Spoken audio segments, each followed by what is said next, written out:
Ayan, tara mga kabosing, samahan nyo kami at haharvestin natin yung isda ni Madam.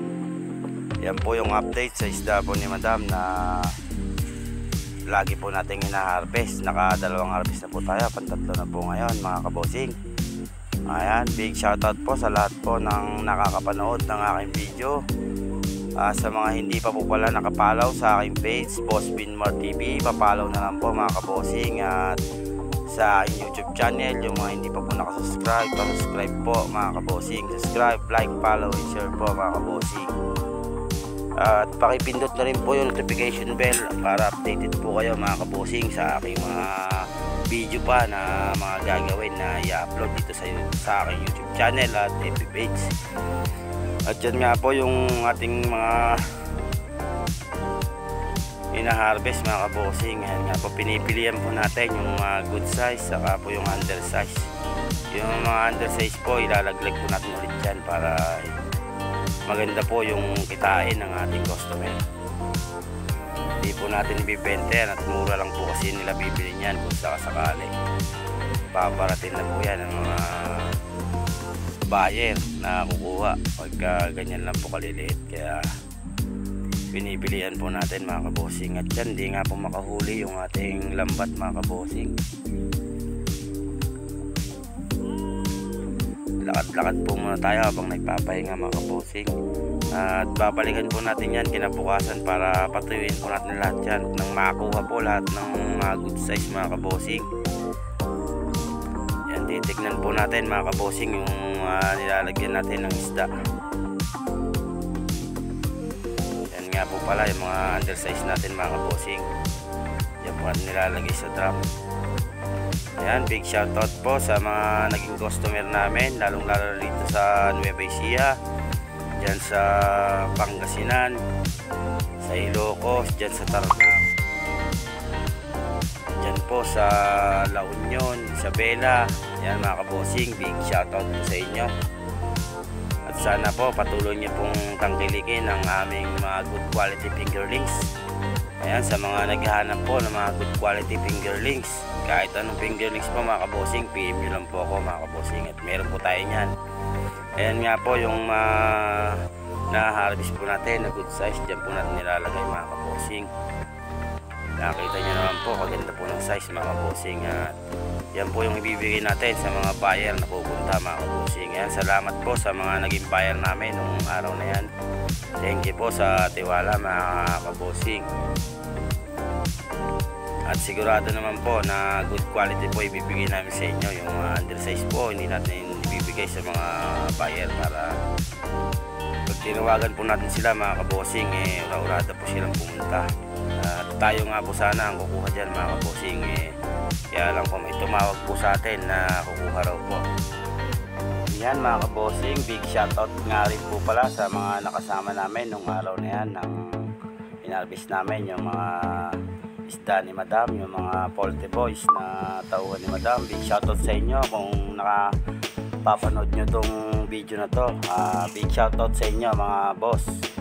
Salamat at tinulungan nyo kami sa pag-harvest sa isda ni Madam. At kung wala po kaming katulong ay grabing hirap na naman po namin dyan mga kabosing. At yan nga po yung ating pispa na yan, nilalambatan po natin. Ayan po yung mga kasama natin na mga tauhan po ni Madam. Ayan, salamat po sa inyo at tinulungan nyo kami sa pag-harvest sa isda ni Madam. Ayan, sa mga gusto pong kumuha sa amin, ayan, kami rin po yung magiging consultant nyo mga kabosing, mga kabosing Madam. At hanggang sa kayo po ay makaharvest, andyan po kami sa pispan ninyo mga kabosing. At yan, katulad nga po ni Madam, hindi po natin iniwan yan hanggang sa siya po ay makaharvest.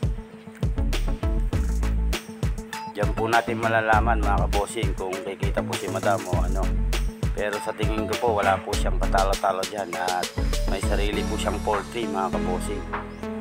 Kaya wala pong problema sa pagkain mga kabosing.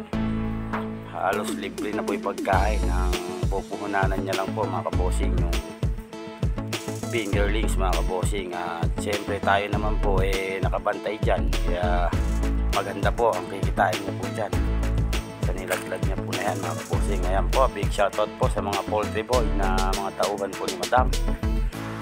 Kaya salamat mga boss at tinulungan nyo kami sa pag-harvest, at yan nga po yung ating mga ina-harvest mga kabosing. Marami pong mga undersize mga kabosing, at ilalaglag pa rin po natin yan para maganda po yung kitain ng ating customer dito sa Gawing Talavera. Ayan, hindi nga po makahuli yung lambat natin. Umaangat po yung Gawing ilalim, kaya po napakadalang po ng mga nahuhuli po natin mga kabosing. At sablay po yung gumawa ng lambat ni Madam. Pagawa po siya ng lambat na bulag po, hindi po makahuli mga kabosing. Kaya sana po yung mga bibili ng lambat, tignan nyo po muna mga kabosing kung okay po ba yung lambat na bibili nyo.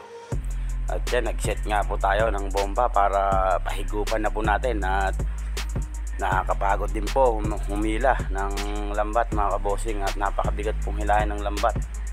Tapos konti lang po yung mahuhuli natin, kaya nag-set up po tayo ng dalawang bomba para mapatuyuan po. Doon po sa Gawing Dulo mga kabosing. Ayan, sa mga taga Isabela, by December po may biyahe po kami dyan sa gusto pong magpasabay dyan sa Gawing Bagabag. Lahat po ng madadaanan, ayan, shoutout sa inyo mga kabosing. Pwede po kayo magpasabay sa amin by December po mga kabosing sa Gawing Bagabag po na yan, sa Gawing Jadi. Yan, pwede po kayo magpasabay sa amin. Cordon, yung mga yan po.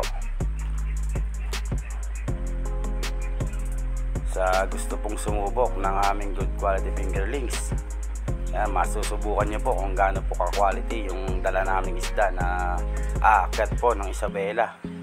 Yan, marami na pong nakasubok dyan sa amin. At yung dadalan nga po natin dyan sa Gawing Alicia, bali pangalawang buhay niya na po sa atin yun, kung madadalan po natin siya ditong by December daw po. At ihahabol niya raw po ng pan-December yung kanyang isda, para mahal daw po pag binenta niya mga kabosing. Tama naman si sir, kaya sige po kako, at nang maganda po yung kitain nyo. Kaya sinet po natin ulit ng by December na po ang takbo natin dyan sa Isabela. Sa mga nakakapanood ng aking video, pa-subscribe po, pa-like, follow, and share po mga kabosing. At malaking tulong na po yun para sa akin mga kabosing. Sa mga naging customer namin, salamat po sa tiwala mga kabosing, Madam. At yun lang po, and ingat po tayong lahat. God bless.